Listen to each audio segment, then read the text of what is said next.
Sri Radhe. Our scriptures repeatedly glorify both Shastra and Guru. They reveal the destination and illuminate the path, while the Guru teaches us how to walk that path. It is mentioned that one who sincerely seeks the highest truth should approach a realized teacher with humility.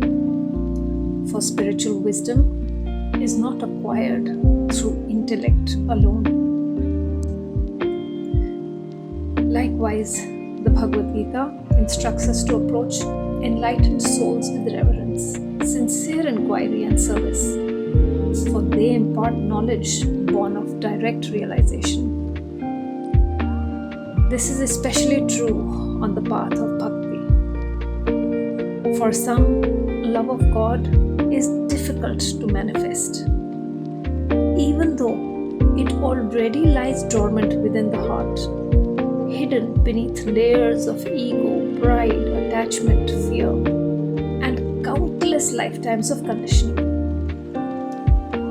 The Guru becomes very important here because he teaches us how to gently remove these coverings so that a natural love for the Lord may awaken. There are times when the Guru's instructions challenge our habits, our preferences, or even our understanding.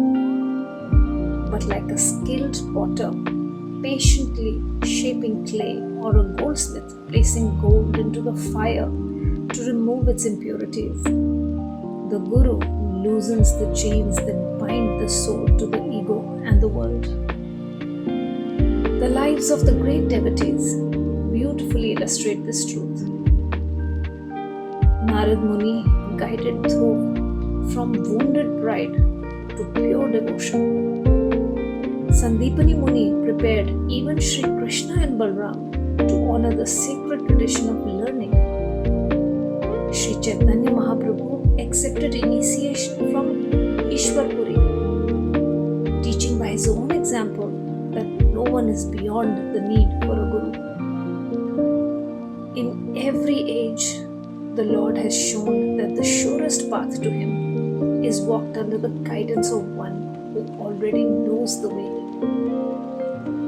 Our scriptures teach that for the sincere seeker, the Guru is not a substitute for God, nor is he a rival to Him.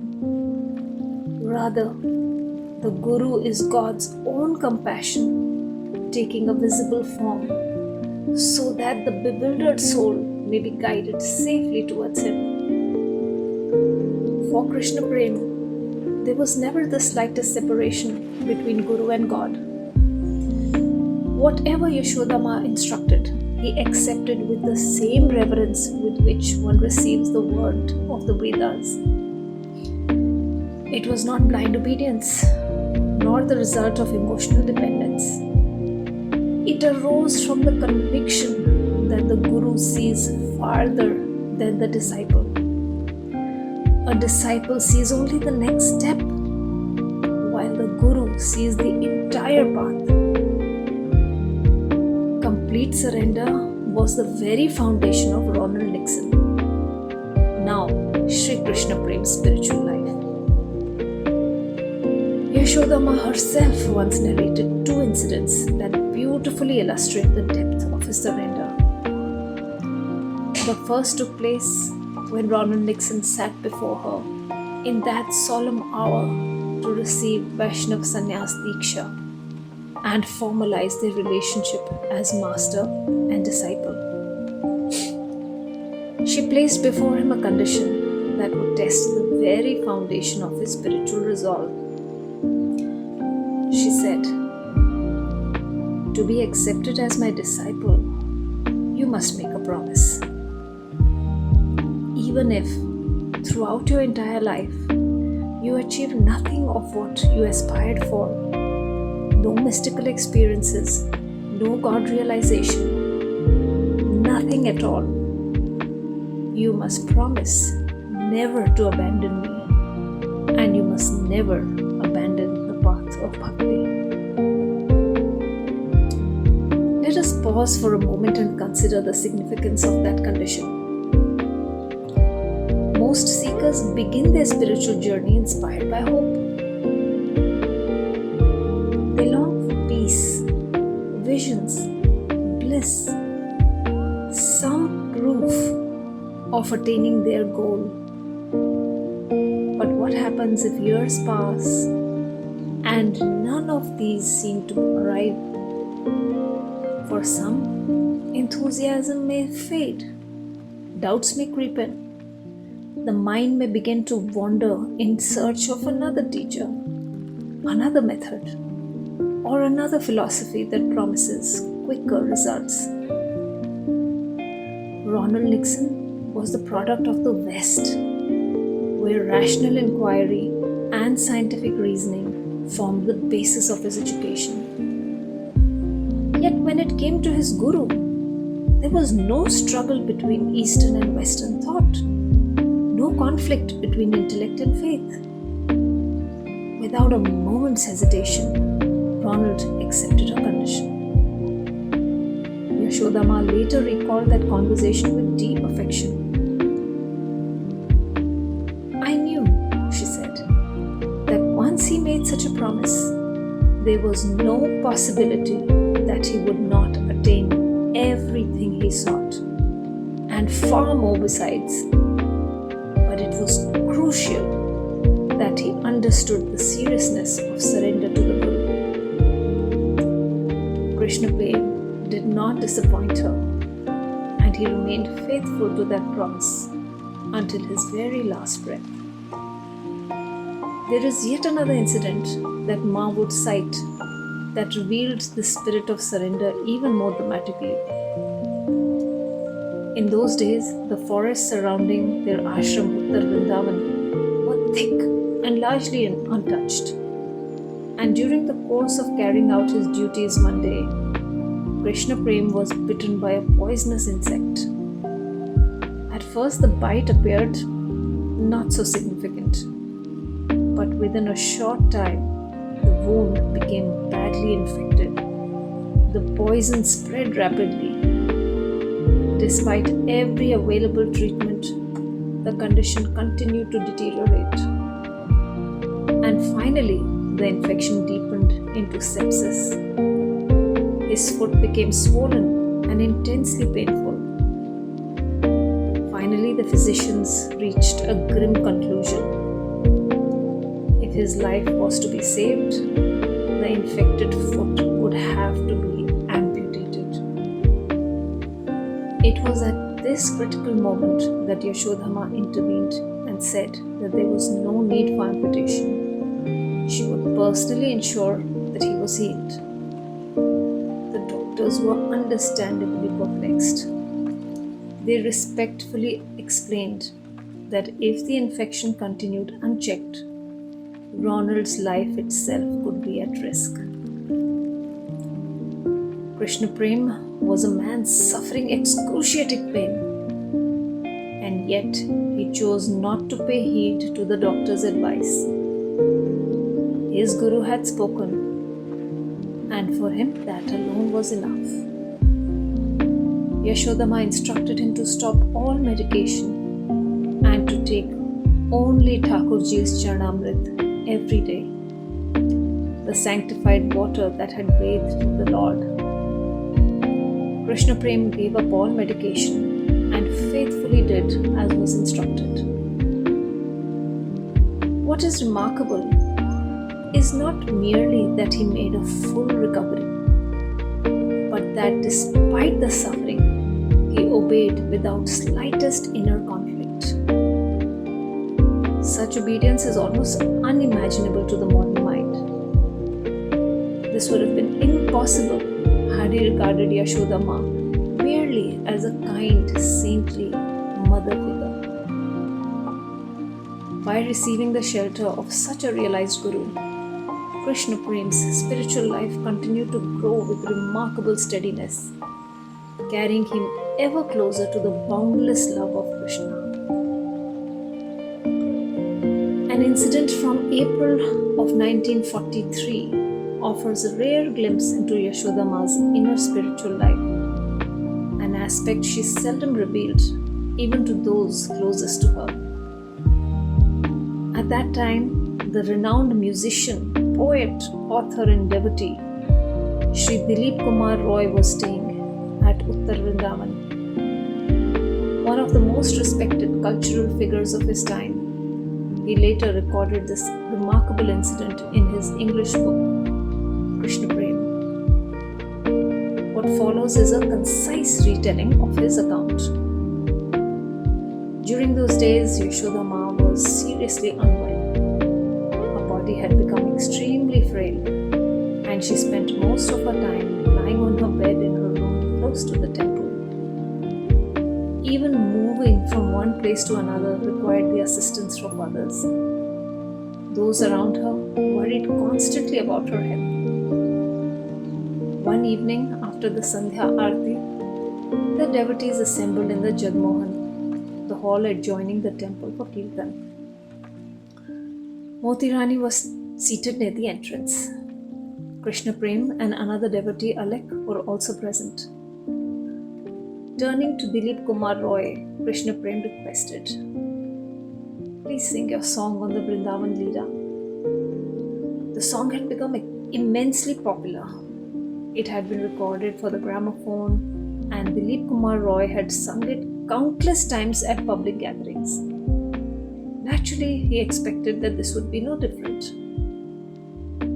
But that evening was unlike any other. As he began singing, an indescribable emotion rose within him. The words no longer seemed like poetry. They became prayer. His heart overflowed with devotion. His voice trembled. Before he realized, tears were streaming down his face. Later he admitted that never before had he sung that composition with such intensity of feeling. When the kirtan came to an end and he slowly opened his eyes, the atmosphere around him had completely changed. He noticed that Krishna Prem's eyes were moist with tears. Moti Rani too was quietly wiping tears from her cheeks. The entire gathering appeared deeply moved. Then Alex said something astonishing. "Krishna Prem, do you know? Ma was standing in the veranda listening to the kirtan." Krishna Prem was startled. He knew perfectly well how weak Yashoda Ma was. Walking even a short distance required great effort, and the veranda was some distance away from her room. Moreover, the mountain air that evening was bitterly cold. She could easily have collapsed. Filled with concern, they all hurried to her room. What they saw left them completely speechless. Yashoda Ma was seated quietly upon her bed. Her cheeks were still stained with tears. She appeared utterly still, completely unaware of the outside world. She had entered Bhav Samadhi. Some time passed before she opened her eyes. Even then, tears continued to glisten upon her face.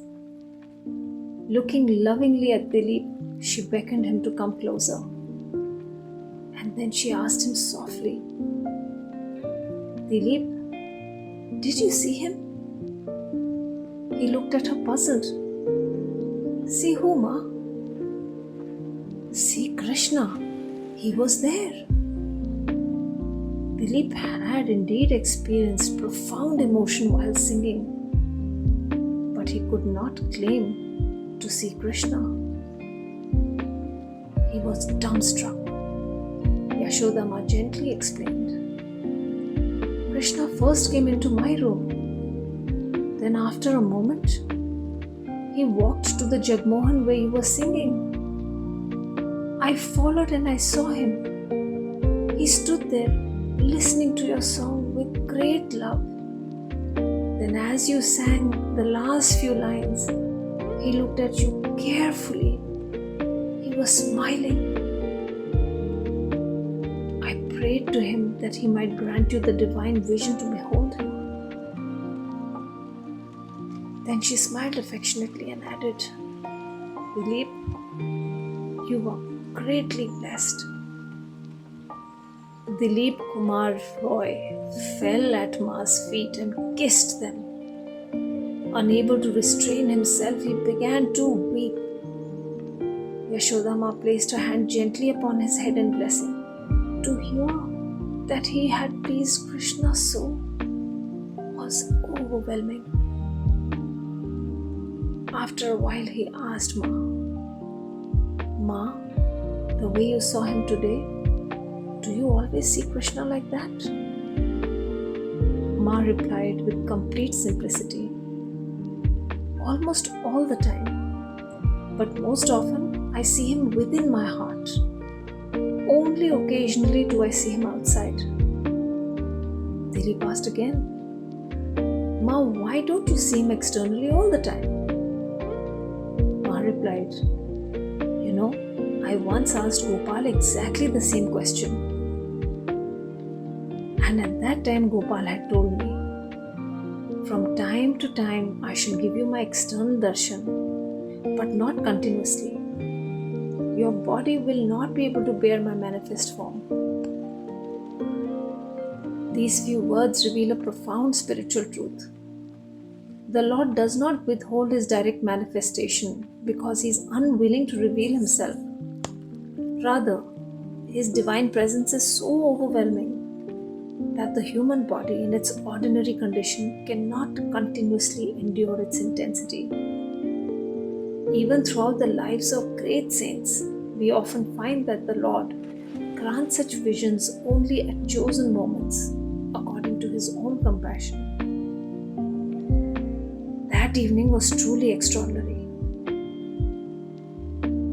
Yashoda Ma, who ordinarily kept her deepest spiritual experiences private, gently lifted the veil for a brief while.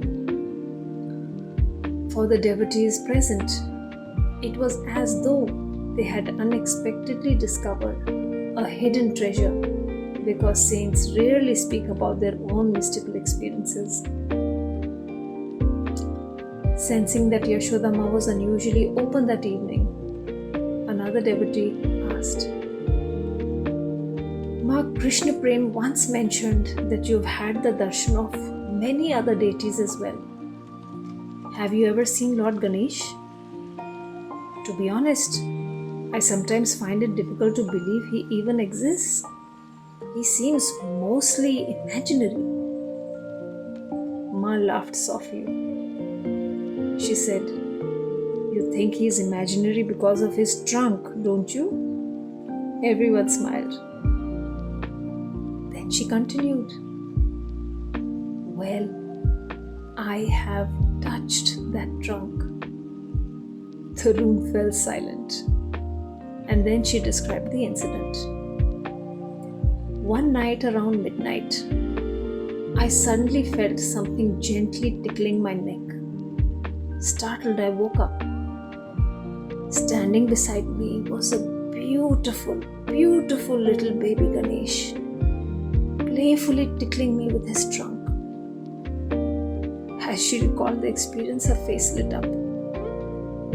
Oh, how can I possibly describe how beautiful he was? Words simply fail. A soft golden radiance was emanating from every part of his body. It was a vision of indescribable sweetness. Every sentence that she spoke seemed to open a small window into Ma's personal spiritual world.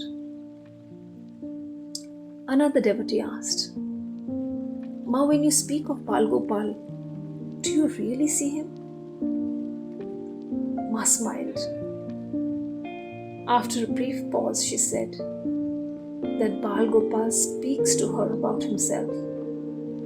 Many a time, Bal Gopal wakes her up from her sleep simply because he wishes to play with her. Then she narrated another incident.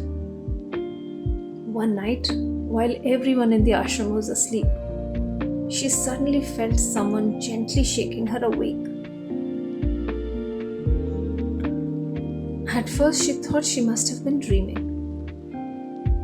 Then she distinctly heard his voice.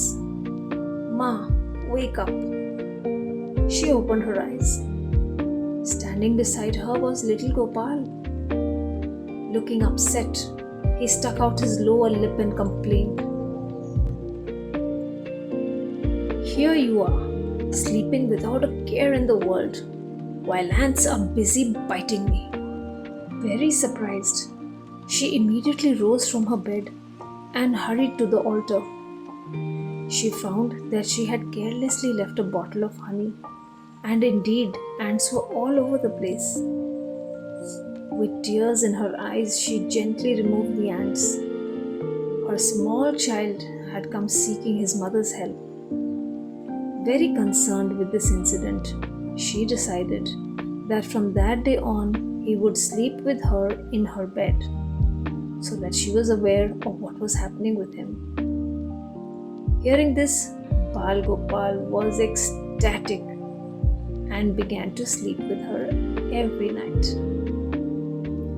She narrated the incident so naturally that it seemed to her the most ordinary thing in the world.